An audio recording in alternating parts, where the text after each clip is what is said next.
کہ مرحومین کی بلندی درجات کے لیے بالخصوص اس فرش ادا کا انتظام انصرام کرنے والے جتنے بھی احباب ہیں، ان کے جتنے بھی مرحومین ہیں، ان کی مزید بلندی درجات کے لیے سورہ فاتحہ۔ بسم اللہ الرحمن الرحیم، الحمدللہ رب العالمین، الرحمن الرحیم، مالک یوم الدین، ایاک نعبد و ایاک نستعین، اہدنا الصراط المستقیم، صراط الذین انعمت علیہم غیر المغضوب علیہم ولا الضالین۔ بسم اللہ الرحمن الرحیم، قل هو اللہ احد اللہ الصمد لم یلد ولم یولد ولم یکن له کفوا احد۔ بسم اللہ الرحمن الرحیم، قل هو اللہ احد اللہ الصمد لم یلد ولم یولد ولم یکن له کفوا احد۔ بسم اللہ الرحمن الرحیم، قل هو اللہ احد اللہ الصمد لم یلد ولم یولد ولم یکن له کفوا احد۔ بار الہ اس فرش ادا کو حضرت امام زمان علیہ السلام کی بارگاہ میں تعزیتاً قبول فرما۔ بار الہ اس فرش ادا کے حقیقی وارث حضرت امام قائم کے ظہور میں تعجیل فرما۔ بار الہ محمد و آل محمد کے صدقہ سے ہم سب کو امام مہدی علیہ السلام کے آبان و انصار میں شمار فرما۔ بار الہ صدقہ محمد و آل محمد کا اس فرش ادا پہ جتنے عزادار مومنین مومنات موجود ہیں، خدایا ان سب کی توفیقات خیر میں اضافہ فرما۔ بار الہ جتنی حاضرین حاجتیں دعائیں لے کے آئے ہیں، اس فرش ادا کی برکتوں کو تو پھیل ان کی دعاؤں کو مستجاب فرما۔ بار الہ بیماروں کو شفا یاب فرما، ہم سب کے مرحومین کے درجات بلند فرما۔ بار الہ ہم سب کو کریم کربلا حضرت سید الشہداء کی قبر اطہر کی زیارت نصیب فرما۔ دعاؤں کی قبولیت کے لیے بآواز بلند صلوات۔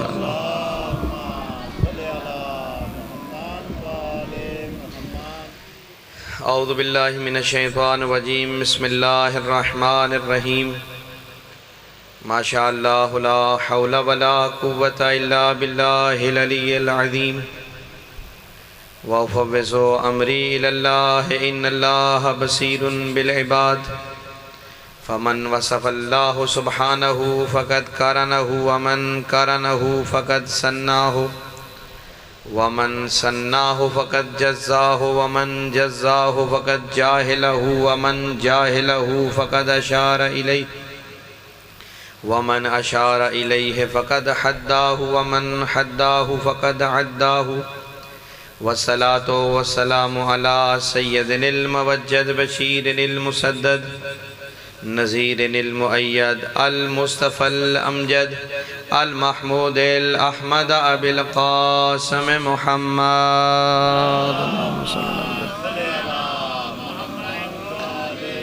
وعلى آله الطيبين الطاهرين المعصومين المظلومين المنتجبين المنتخبين، لسیما بقیت اللہ العظم، روحی وارواحن لک الفدا، ولعنت اللہ علی اعدائہم اجمعین۔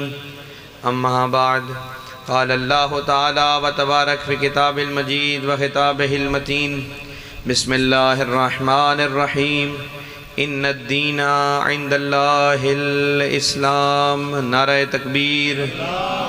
کافی سارے احباب ہیں، قوت ایمانی سے نعرہ تکبیر، نعرہ رسالت، نعرہ رسالت، مل کے نعرہ حیدری، حیدری، حسینیت، یزیدیت، اہل بیت کے دشمنوں قاتلوں پہ لعنت، برائے خوشنودی محمد و آل محمد صلوات۔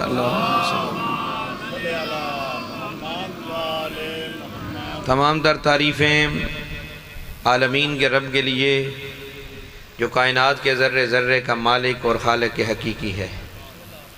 وہ رحمان ہے، رحیم ہے، ستار العیوب ہے۔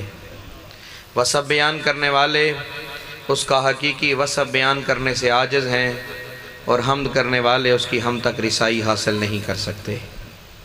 اس خالق کائنات کا یہ احسان ہے کہ اس نے ہمیں آل محمد کی محبت عطا کی ہے۔ اور عزیزان محترم، یہ ذہن نشین فرمائیں کہ یہ آل محمد کی محبت اللہ کا احسان ہے، اور یہ خداوند متعال نے احسان ہر کسی پہ نہیں کیا۔ یہ خاص دل ہوتے ہیں، یہ خاص چہرے ہوتے ہیں، یہ خاص قلوب ہوتے ہیں جن دلوں میں اللہ آل محمد کی محبت عطا کرتا ہے۔ اس خالق کائنات کا احسان ہے کہ اس نے ہمیں آل محمد کا در عطا کیا ہے۔ اگر آپ کے ذہن بیدار ہیں تو یہیں سے بات شروع ہے۔ یہ خالق کائنات کا احسان ہے، اللہ نے ہمیں آل محمد کا در دیا ہے۔ عزیزو یہ وہ در ہے جب کوئی یہاں آ جائے پھر در بدر نہیں ہوتا۔ جب کوئی یہاں آ جائے تو پھر وہ در بدر نہیں ہوتا۔ عزیزو یہ وہ در ہے جس در پہ سلامی کے لیے آسمانوں سے تارے اترا کرتے ہیں۔ یہ وہ در ہے کہ جس در پہ سلامی کے لیے، بلکہ جملہ بدل رہا ہوں، یہ وہ عظیم در ہے جس در سے شفائیں لینے کے لیے فرشتے اترا کرتے ہیں۔ بھائی اگر آپ کے ذہن ابھی تک تیار نہیں ہوئے تو جملہ اور آسان کر دیتا ہوں، یہ وہ عظیم در ہے جس در سے رسالتیں لینے کے لیے انبیاء اترا کرتے ہیں۔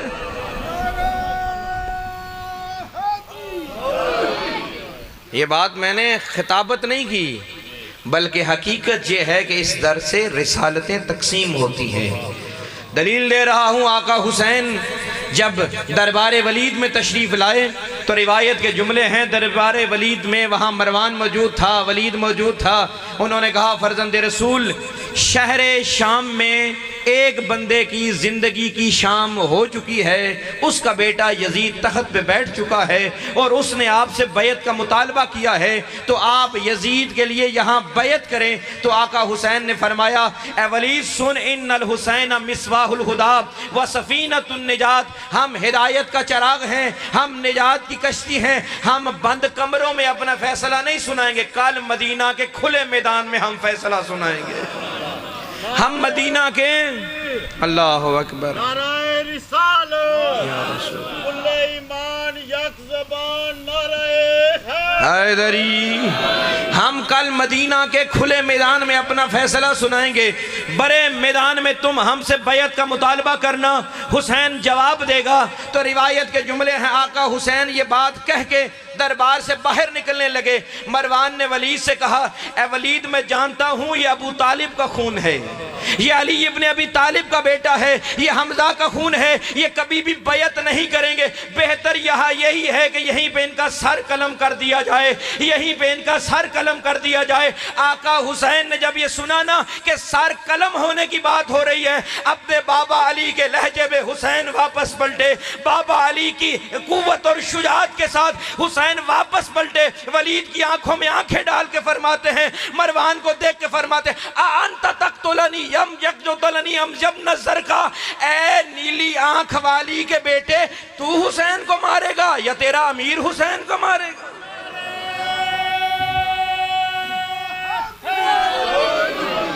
تو حسین کو مارے گا یا تیرا امیر حسین کو مارے گا؟ اس کے بعد آقا حسین نے فرمایا، پھر بات کل نہیں، حسین یہی اپنا موقف دے رہے ہیں۔ پھر آقا حسین نے فرمایا، ولید تو بھی سن اور اپنے حاکم یزید کو بھی بتا دے، انا اہل بیت النبوہ و مادن الرسالہ و مختلف الملائکہ و محبت الوحی و مادن الرسالہ، بنا فتح اللہ بنا یختم و یزید فاسق فاجر مولن بالفسق وقاتل النفس المحترمہ مثلی لا یبایو مثلا۔ اے ولید یزید کو بتا دے، تو نجاستوں کا ڈیر ہے، حسین طہارتوں کا مرکز ہے۔ ولید میرا شجرہ قرآنی شجرہ ہے، میرا شجرہ طیب شجرہ ہے، میرا شجرہ پاکیزہ شجرہ ہے۔ اے ولید یزید کو بتا دے کہ میں حسین وہ ہوں کہ جس کے دروازے سے خدا رسالتیں تقسیم کرتا ہے۔ مادن الرسالہ، یہ میں نے خطابت نہیں کی تھی، آقا حسین اپنے تعارف فرما رہے ہیں، مادن الرسالہ، میں حسین وہ ہوں کہ جس کا گھر رسالت کی دکان نہیں، رسالت کی کان ہے۔ بھئی اگر آپ کے ذہن بیدار ہیں تو دکان اور کان میں بڑا فرق ہوتا ہے۔ دکان پہ شے لائی جاتی ہے اور بیچی جاتی ہے، دکان میں مال ختم ہو جاتا ہے، مگر کان سے شے برآمد ہوتی ہے، کان سے شے نکلتی ہے۔ آقا حسین فرما رہے ہیں، یہ رسالت ہمارے گھر سے دی نہیں جاتی بلکہ ہمارے گھر سے ہی نکالی جاتی ہے۔ حضرت نبی رحمت موجود تھے اپنے اصحاب کی بزم میں، تو بات حضرت آدم کی چلی، حضرت آدم کے ترک اولا کی بات چلی۔ اور دیکھیے میں مکتب اہل بیت کا ایک طالب علم ہوں اور ذمہ دار طالب علم ہوں، یہ آپ کے مکتب کی پاکیزگی ہے، یہ آپ کے مکتب کی صداقت ہے کہ آپ کے مکتب میں تمام نبیوں کو معصوم سمجھا جاتا ہے۔ یہ صرف شیعان آل محمد کا عقیدہ ہے۔ بھائی کسی عام مسلمان کی میں بات نہیں کر رہا، میں کتابوں کی بات کر رہا ہوں۔ آپ کتابیں جا کے دائیں بائیں کھنگالیں تو آپ کو وہاں باقی نبی تو چھوڑیے، اپنے نبی کی ذات میں عجیب عجیب نقص نکالے گئے ہیں۔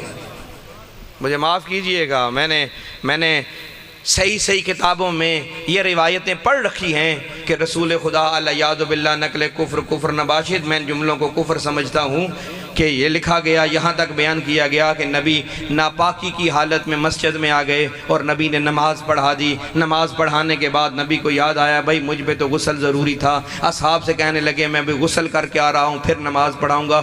وہ عقل کے اندھو، ایسا ناپاک نبی تمہارا ہو سکتا ہے، ہمارا نبی یطہرکم تطہیرا۔ یہ کتابی باتیں ہیں، یہ کتابوں میں لکھی گئی ہیں، اور پھر یہاں تک لکھا گیا کہ یہ پڑھنا لکھنا نہیں جانتے تھے، ان میں فلان نقص تھا۔ یہ آل محمد کے دین کی صداقت ہے، یہاں ہر نبی کو معصوم سمجھا جاتا ہے، ہم انبیاء کی عصمت کے قائل ہیں۔ حضرت آدم کے ترک اولا کی بات ہو رہی تھی تو نبی رحمت سے کسی صحابی نے کہا کہ خدا کہہ رہا ہے کہ ہم نے آدم کو کلمات سکھائے اور آدم سے کہا کہ آدم ان کلمات کے ذریعے ہماری بارگاہ میں دعا کرو، ہم آپ کی دعا کو قبول کریں گے۔ یا رسول اللہ یہ کلمات کون سے تھے جو حضرت آدم کو سکھائے گئے؟ نبی مسکرا کے کہنے لگے آدم کو سکھایا گیا اے آدم اللہ کی بارگاہ میں دعا کرنی ہے تو یوں کرو کہ یا محمود بحق محمد، یا اعلیٰ بحق علی، یا فاتر بحق فاطمہ، یا محسن بحق حسن، یا قدیم الاحسان بحق الحسین۔ نبی فرما رہے ہیں آدم کی خدا کے بارگاہ میں دعا سنی گئی، ہم پنجتن کے وسیلے سے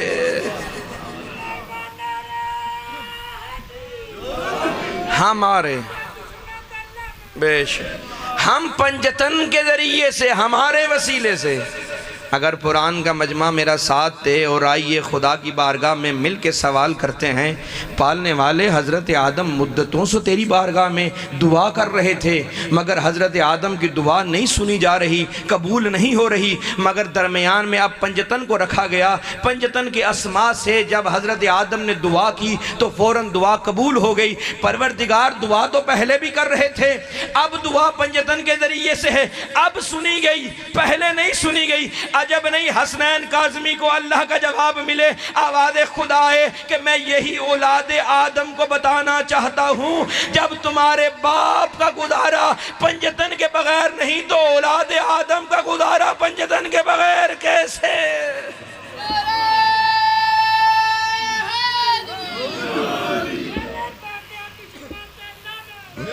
معدن الرسالہ، یہ وہ دروازہ ہے جہاں سے رسالتیں تقسیم ہوتی ہیں۔ دیکھیے یہ اللہ نے ہم پہ احسان کیا ہے، ہمیں یہ در عطا کیا ہے۔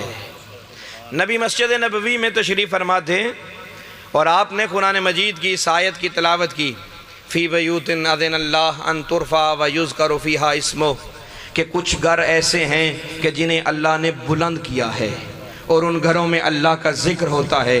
نبی نے جب اس آیت کو پڑھا ایک صحابی درمیان میں سے گڑے ہوئے، یا رسول اللہ یہ کون سے گھر ہیں کہ جنہیں اللہ نے بلند کیا ہے؟ تو نبی نے فرمایا بیوت الانبیاء، یہ نبیوں کے گھر ہیں کہ جنہیں اللہ نے بلند کیا ہے۔ اب ساتھ دیجئے گا، یہ نبیوں کے گھر ہیں کہ جنہیں بلند کیا گیا۔ جناب ابو بکر کھڑے ہوئے اور کہنے لگے یا رسول اللہ آپ کے دائیں جانب جو آپ کی بیٹی فاطمہ کا گھر ہے، کیا وہ گھر بھی ان گھروں میں شامل ہے جنہیں اللہ نے بلند کیا ہے؟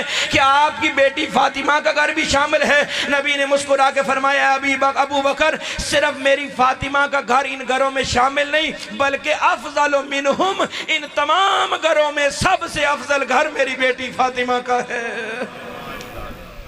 یا رسول اللہ آپ کی بیٹی فاطمہ کا گھر افضل ہے، یہ کیوں افضل ہے؟ کیا اس کی لوکیشن اچھی تھی؟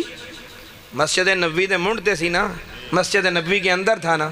یا رسول اللہ اس کی لوکیشن اچھی ہے، یا رسول اللہ یہاں کوئی ماربل اچھا لگا تھا، کوئی ٹائل اچھی لگی تھی، یا رسول اللہ اس گھر کو افضلیت کیوں ملی؟ کیا اس گھر کے رنگ کی وجہ سے؟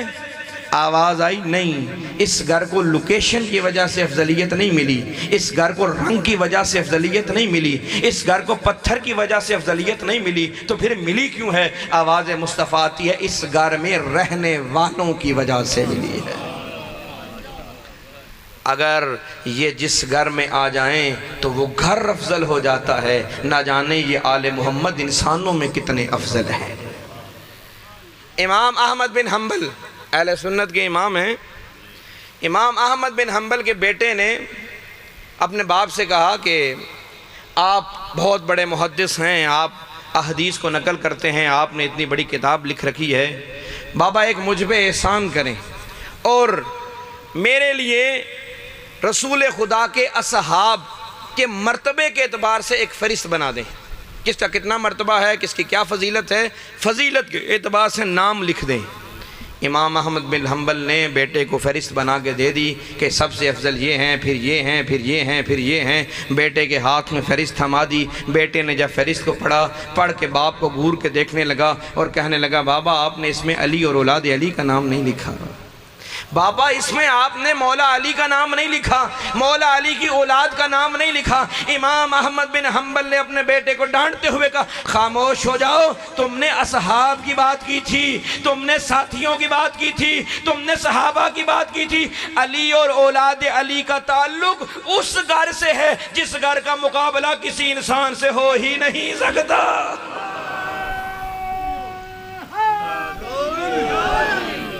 اللہ کا احسان ہے نا کہ اللہ نے ہمیں آل محمد کی محبت عطا کی ہے۔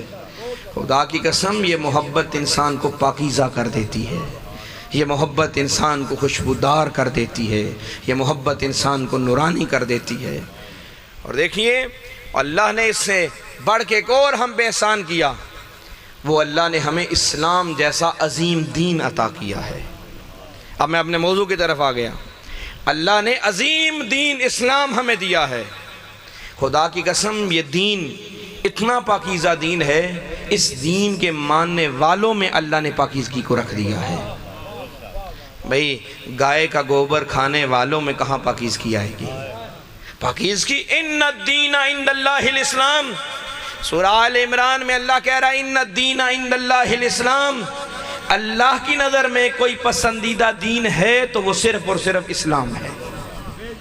ایک اور جگہ پہ خدا فرما رہے الیوم اکملت لکم دینکم واتممت علیکم نعمتی ورضیت لکم الاسلام دینا۔ اللہ یہاں سورہ مائدہ میں فرما رہا ہے کہ اللہ نے آج آپ کے دین کو مکمل کر دیا ہے۔ کون سا دین؟ وہ دین کہ جسے اللہ نے اسلام قرار دیا ہے اور پسندیدہ قرار دیا ہے۔ الیوم اکملت لکم دینکم، دیکھیے یہاں پہ یوم نہیں کہا، الیوم الف لام، جب نکرہ پہ الف لام معرفہ آ جائے تو وہ خاص دن ہو جاتا ہے۔ اللہ کہہ رہا ہے کہ خاص دن میں ہم نے اس دین کو مکمل کیا ہے، وہ دین جو اللہ کا پسندیدہ دین ہے۔ آئیے بارگاہ رسالت میں سوال کرتے ہیں یا رسول اللہ یہ دین کب مکمل ہوا؟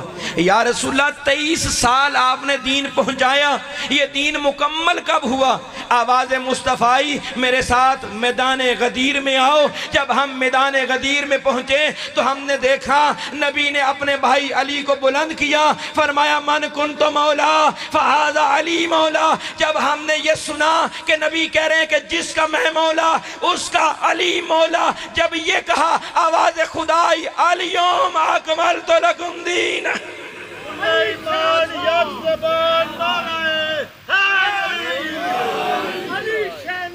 حسین بادشاہ۔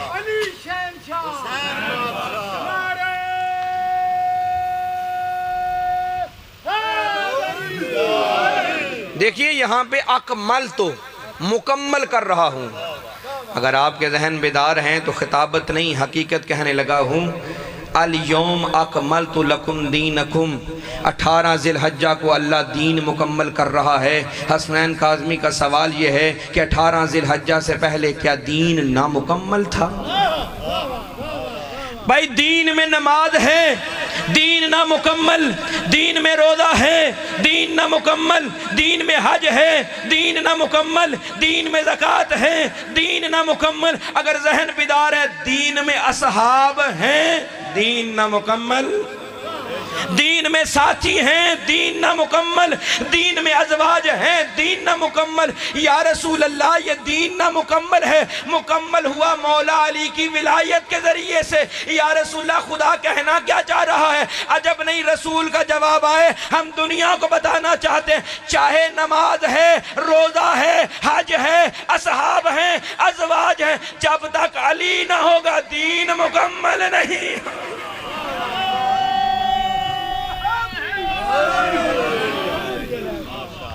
بھائی جب دین میں علی نہ ہو تو دین مکمل نہیں ہوتا، تو بھائی مومن کا ایمان بغیر حب علی کیسے مکمل ہو سکتا ہے؟ اچھا غدیر کی بات آئی تو میں 18 ذی الحجہ ابھی گزری چند دن پہلے، 1.5 مہینہ پہلے تقریباً، تو آپ نے سوشل میڈیا پہ ایک سمبل دیکھا تھا کہ یہاں ایک تصویر وائرل ہوتی ہے کہ یہاں رسول خدا کا ہاتھ ہے اور یہاں مولا علی کا ہاتھ ہے، 2 ہاتھ یہاں آپ دیکھتے ہیں۔ یہ ایک تشبیہ ضرور ہے مگر غدیر کے میدان میں ایسا ہوا نہیں ہے۔ رسول خدا نے یوں ایک ہاتھ سے مولا علی کو نہیں اٹھایا۔ آؤ صحیح روایت رسول کافی کے پڑھنے لگا ہوں، آقا رسول خدا منبر غدیر پہ موجود ہیں، سب سے بلند پلان پہ خود رسول اللہ موجود ہیں۔ نبی نے تقریباً 1.5 گھنٹے کا خطبہ کہا اور اس خطبے میں مولا علی کو اپنے ساتھ نچلی سیڑھی پہ کھڑا کیا ہوا ہے۔ جب رسول خدا من کن تو مولا کہنے لگے، روایت کے جملے آقا رسول خدا نے مولا علی کو یوں بازو کے نیچے سے پکڑا اور مولا علی کو یوں بازو کے نیچے سے رسول خدا نے اپنے سامنے بلند کیا۔ روایت کے جملے ہیں نبی نے اتنا بلند کیا کہ علی آقا کے قدم رسول اللہ کے گھٹنوں تک پہنچ چکے۔ جب یوں بلند کر چکے تو کہا من کنت مولا فہذا علی مولا۔ اب عزیزو ساتھ دینا، رسول نے یوں مولا کو بلند کیا ہے۔ اب جو سامنے اصحاب ہیں انہیں نبی نہیں علی نظر آ رہے ہیں، انہیں نبی نہیں علی نظر آ رہے ہیں۔ یا رسول اللہ آپ یوں بھی تو بلند کر سکتے تھے، یوں بھی تو بلند کر سکتے تھے، مگر اپنے سامنے کیوں بلند کیا؟ عجب نہیں رسول کا جواب آئے، میں اصحاب کے مجمع کو یہ بتانا چاہتا ہوں یہ میرے سامنے علی ہیں اور تم علی کو دیکھ رہے ہو، محمد کو نہیں دیکھ رہے۔ میں اصحاب کو یہ بتانا چاہتا ہوں جب تم نے دین سیکھنا ہو اور میں تمہیں نظر نہ ہوں تو علی سے دین سیکھ۔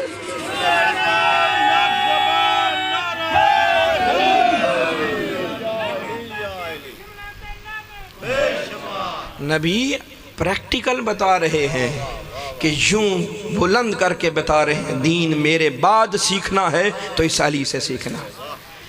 الیوم اکملت لکم دینکم واتممت علیکم نعمتی، اور آج ہی ہم تم پہ نعمتیں مکمل کر رہے ہیں۔ نہ جانے ولایت علی کتنی عظیم نعمت ہے جس نعمت کو نازل کرنے کے بعد نعمتیں بیچنے والا اللہ کہہ رہے ہیں آج ہم نے مکمل کر دی ہے۔ وَرَضِيتُ لَكُمُ الْإِسْلَامَ دِينًا، جس بات کے لیے لے کے آیا تھا، وَرَضِيتُ لَكُمُ الْإِسْلَامَ دِينًا، ہم راضی ہیں۔ کیوں؟ اس لیے کہ آج آپ کا دین اسلام ہے۔ پروردگار یہ دین اسلام پہلے بھی تو تھا، غدیر سے پہلے بھی تو تھا، مگر تو نے رضا کی سند نہیں دی، رضایت کی سند نہیں دی۔ آج غدیر کے میدان میں خدایا تو رضایت کی سند دے رہا ہے کہ آج ہم راضی ہیں کہ آج جو دین مکمل ہو چکا ہے وہ دین آپ کا اسلام قرار پا چکا ہے۔ پروردگار آج ہی تو کیوں راضی ہو رہا ہے؟ عجب نہیں آواز خدا ہے، ہم اس امت کو یہی تو بتانا چاہتے ہیں جس دین میں علی نہ ہو وہاں خدا راضی نہیں ہو۔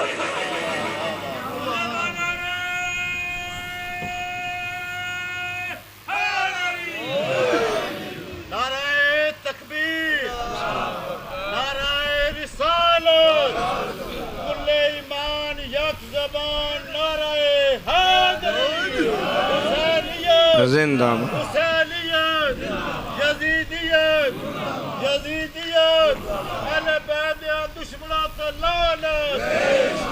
وَرَضِيتُ لَكُمُ الْإِسْلَامَ دِينًا، ہم راضی ہیں کہ آپ کا دین اسلام ہوا، اس لیے راضی ہیں کہ اس دین میں علی آ چکے ہیں۔ بھئی اگر ذہن بیدار ہیں تو پھر جملہ ایک اور کہہ کے آگے بڑھتا ہوں کہ یہ دین اسلام اللہ راضی ہے اس لیے کہ اس میں علی آ چکے ہیں، علی آقا کی ولایت کا اعلان ہو چکا ہے۔ بھئی جس دین میں توجہ کیجئے، جس دین میں علی نہ ہو اللہ اس دین سے راضی نہیں ہوتا۔ جس بندے کے دل میں علی نہ ہو وہ رضی اللہ کیسے ہو سکتا؟ بھئی جسے چاہیں مرضی سے رضی اللہ کہیں، مگر کم از کم یہ تو دیکھیں کہ اللہ کی رضاؤں کے مالک علی کے دروازے پہ ہے یا نہیں۔ مقام برگ یہی ہے کہ مقام برگ یہ ہے کہ پھول راضی ہو، خوش نصیب ہے وہ کہ جس سے اللہ کا رسول راضی ہو۔ کہو کہ جسے بھی مانیں گے رضی اللہ، مگر شرط یہ ہے کہ پہلے بطول راضی ہو۔ یہ گھرانہ راضی ہوگا تو وہ ہمارے لیے قابل احترام ہے۔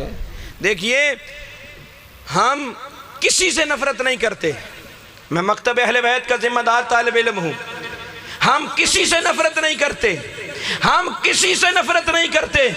میں صرف اپنا عقیدہ نہیں شیعان آل محمد کا عقیدہ بیان کر رہا ہوں، ہم کسی سے نفرت نہیں کرتے۔ بھائی ہماری بس اتنی مجبوری ہے، کچھ ایسے ہیں جو محبت کے قابل ہی نہیں۔ بھائی جہاں قابلیت ہوگی تو وہاں محبت ہوگی، جہاں قابلیت نہیں ہے تو یہ محبت کوئی یہ عام شے نہیں ہے، یہ بڑا نایاب گوہر ہے، یہ محبت ہر کسی سے نہیں جڑتی۔ خدا کی قسم ہم سب سے محبت کرتے ہیں، ہم کسی سے نفرت نہیں کرتے۔ بھائی اس مجمع میں حضرت ابو ذر کا تذکرہ کرو تو صحیح، یہاں مقداد کا نام لو تو صحیح، یہاں مالک اشتر کا تذکرہ کرو تو صحیح، یہاں میثم تمار کی باتیں تک کرو صحیح، بس ان کا تذکرہ نہ کرو جو رسول کو تنہا کر کے فرار کر گئے۔ ہم محبت کرتے ہیں ان سے کہ جو رسول سے جڑے ہوئے ہیں۔ ہماری محبتوں کا محور مرکز رسول خدا کی ذات گرامی ہے۔ اور میں یہ بھی کہتا چلوں اور میں بات سمیٹنے لگا ہوں کہ ہم مولا علی کو کچھ نہ مانتے اگر رسول نے نہ منوایا ہوتا، ہم امام حسن کو کچھ نہ مانتے اگر رسول نے نہ منوایا ہوتا، ہم آقا حسین کو کچھ نہ مانتے، ہم آقا علی کو مانتے ہیں رسول خدا کے کہنے کی وجہ سے، ہم آقا حسن و حسین کو مانتے ہیں رسول کی نسبت کی وجہ سے۔ اب جس کو رسول نے منوایا وہ ہماری آنکھوں پہ ہے، اور جس سے رسول نے انکار کیا نہ ہم کل مانتے تھے نہ آج نہ قیامت۔ ہم آل محمد کے دروازے سے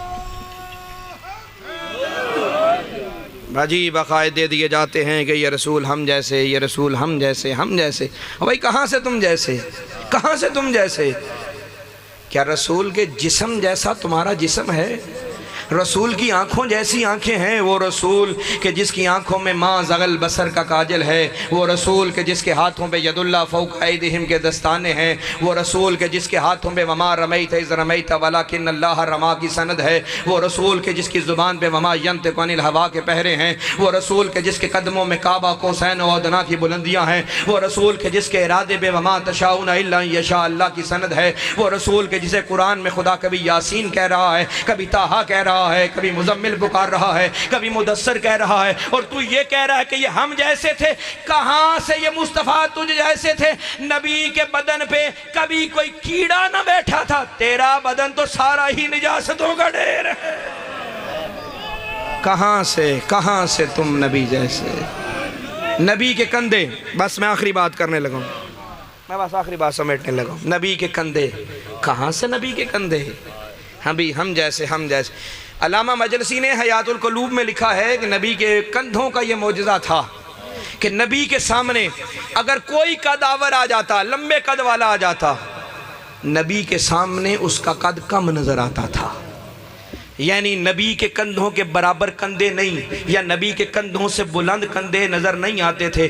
پروردگار یہ ماجرا کیا ہے؟ لمبے قد والا جب چھوٹے قد کے سامنے آئے تو وہ لمبا ہی تو نظر آتا ہے، مگر تو نے اپنے مصطفیٰ کے بدن میں کیا اعجاز رکھا ہے کہ نبی کے کندھوں سے بلند کسی کے کندھے نظر نہیں آئیں گے، نبی کے کندھوں کے برابر کسی کے کندھے نہیں آئیں گے۔ خدا کی آواز آئے گی۔ میں دنیا کو یہ سمجھانا چاہتا ہوں، ہمیں برداشت نہیں کہ کسی کے کندھے میں میرے مصطفیٰ کے کندھوں کے برابر ہوں. ہمیں برداشت نہیں کہ کسی کے کندھے مصطفیٰ کے کندھوں سے بلند ہوں, کسی کے کندھے محمد کے کندھوں سے بلند ہوں.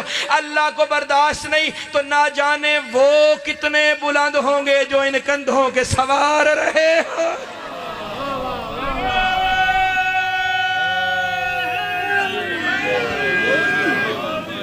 میں بات آگے بڑھانا چاہتا تھا, چونکہ علامہ صاحب تشریف لائے, میں زیادہ مزاحم نہیں ہونا چاہ رہا. نبی کے کندھوں پہ یا علی ہیں یا اولاد علی ہے. بس عزیزو, دکھ اس بات کا ہے امت نے اس گھر پہ بڑے ظلم کیے ہیں. اگر بات صرف مردوں تک رہتی تو شاید ہم اتنا نہ روتے. رونا اس بات کا ہے امت نے اس گھر کی عورتوں کو بھی بڑا مارا ہے. خدا ہزاروں رحمت نازل کرے علامہ حسین بہجاڑہ علی اللہ مقام کی قبر پہ. فرمایا کرتے تھے, وہ مجلس پڑھ رہے تھے, انہوں نے ایک روایت پڑھی, امیر کی بیٹی جب قیدیں نبھا کے مدینہ پہنچی ہے.